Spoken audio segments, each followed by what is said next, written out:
있는 거 내가 그릴게. 뭐 이런 식으로 해서 그림을 그렸고요.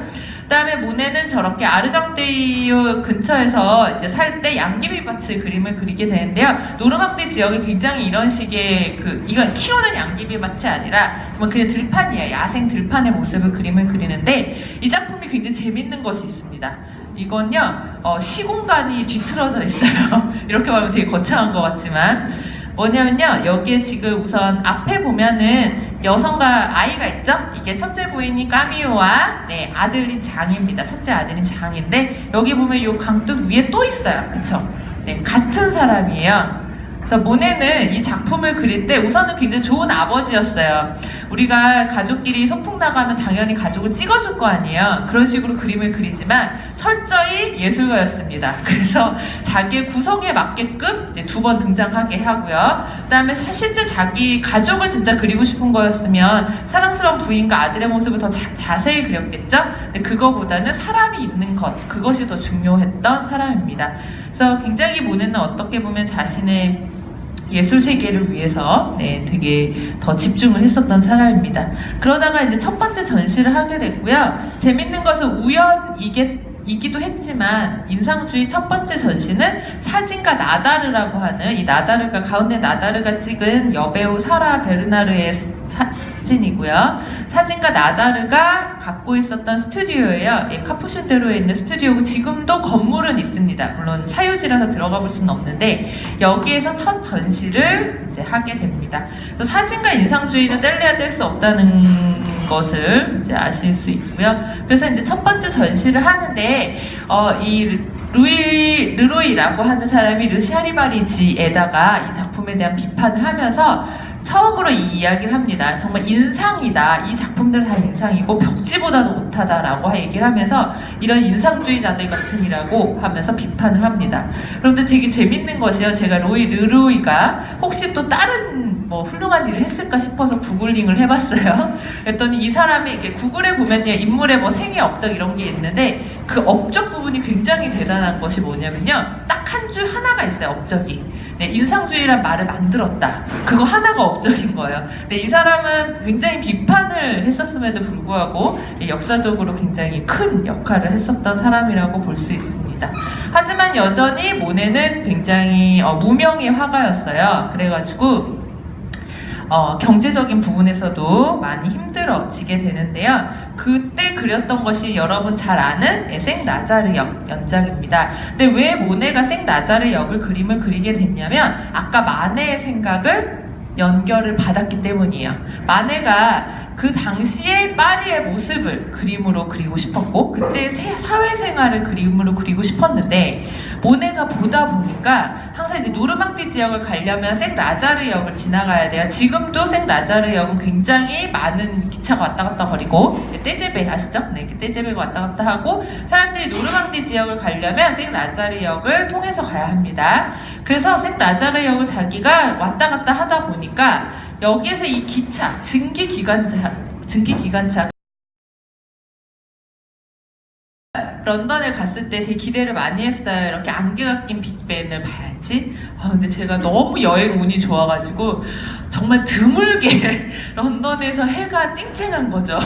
그래서 그 안개가 낀 모습은 보지 못했지만 어쨌든 모네 같은 경우는 그래서 굉장히 좋아했어요. 그 런던의 안개 낀 모습을. 그래서 거기에 대해서 편지도 씁니다.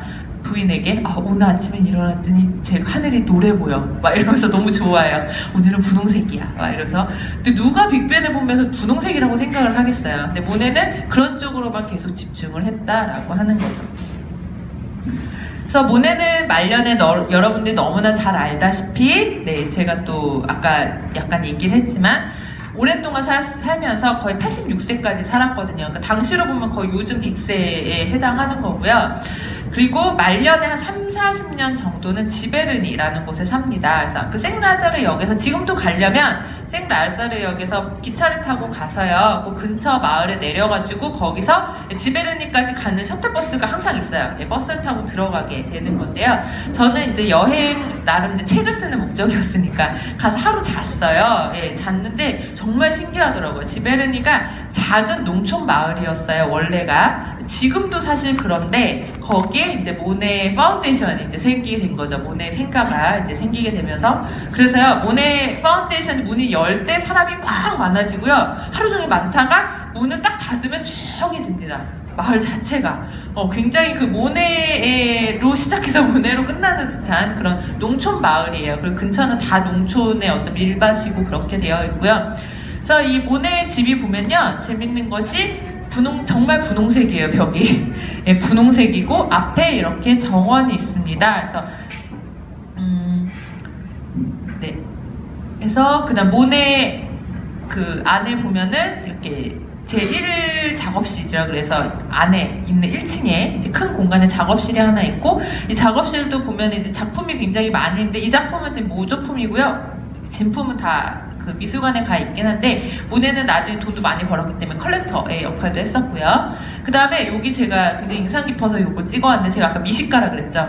예, 모네의 부엌은 당시로선 최첨단 부엌이었습니다. 그래서 모네가 요리사도 있었어요. 나중에 돈이 많아가지고 예, 요리사에게 자기 레시피를 적어서 줘요. 이렇게 만들으라고. 네, 그러고 모네 레시피 책이 있어요. 지금도 출판된 책이 있는데 네, 그거대로는 저는 요리 솜씨가 없어서 못 만들어봤지만 네, 책은 봤습니다.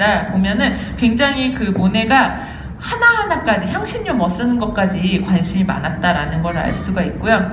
그 다음에 그 바로 옆에 다이닝 룸이 있는데요. 지금 여기 보면요 재밌는 것이 최첨단 부엌이라 그랬죠. 그래서 타일을 청아백자 타일이에요. 굉장히 비싼 거예요. 요즘 우리가 보는 타일보다도 훨씬 고가라고 보시면 되고요. 그 다음에 옆에 다이닝 룸은 벽이 노란색입니다. 아까 밖에 외벽은 분홍색이었잖아요. 정말 이렇게 색을 좋아한다라고 하는 거 너무나 잘 알 수가 있고요. 그런데 사실 이 집에 가서 굉장히 질투가 났어요. 왜냐면 너무너무 많이 우큐에가 걸려있는 거예요. 일본식 판화죠. 네. 모네가 우큐에를 너무너무 사랑했어요. 그리고 일본 자체를 너무 사랑해서 그걸 돌아다니다 보면 이제 이 집 안에 사진들이 있는데 그 사진에 보니까 일본 공주님도 오셔갖고 사진을 찍으셨더라고요. 공주님이 실제 당시에 있었던 그 일왕의 공주가 와서 방문한 사진도 찍기도 했고요. 그 다음에 모네가 뭐라고 하냐면 자기는 그림 그리는 거 이외에 요리하는 거랑 그 다음에 가드닝 하는 거 좋아한다고 정원 꾸미는 거 좋아한다라고 합니다. 그래서 앞에 보면요 이렇게 꽃의 정원이 굉장히 이렇게 하는데 이렇게 눈이 안 좋아졌을 때 그렸던 그림입니다. 아까 그 장미화원을 그리는 거죠. 근데 제가 아까 장미화원을 보여드렸기 때문에 아 이게 이런 식으로 해서 화원이겠구나 라고 하지만 만약에 여러분이 이 작품을 모네의 작품이라고 말하지 않고 그냥 보여줬으면 어쩌면 이거를 그냥 추상회화라고 생각하셨을 수도 있을 것 같아요. 그래서 네. 그래서 말년에 또 이런 식으로 보면 거의 분홍색과 노란색으로만 이렇게 그림이 그려져 있죠. 그래서 아까 그 님페아 작품도 보면요 굉장히 거대하다 그랬잖아요. 그래서 여러분들이 가까이 가면 갈수록 그냥 물감에 어떤 자국만이 남아 있습니다. 마치 추상화처럼. 그래서 결국은요, 이 모네의 이런 작업들이, 근데 이건 저만의 자의적인 해석이 아니라 실제 당시에 이제 미국에서 되게 유명해졌다 그랬잖아요. 그리고 나중에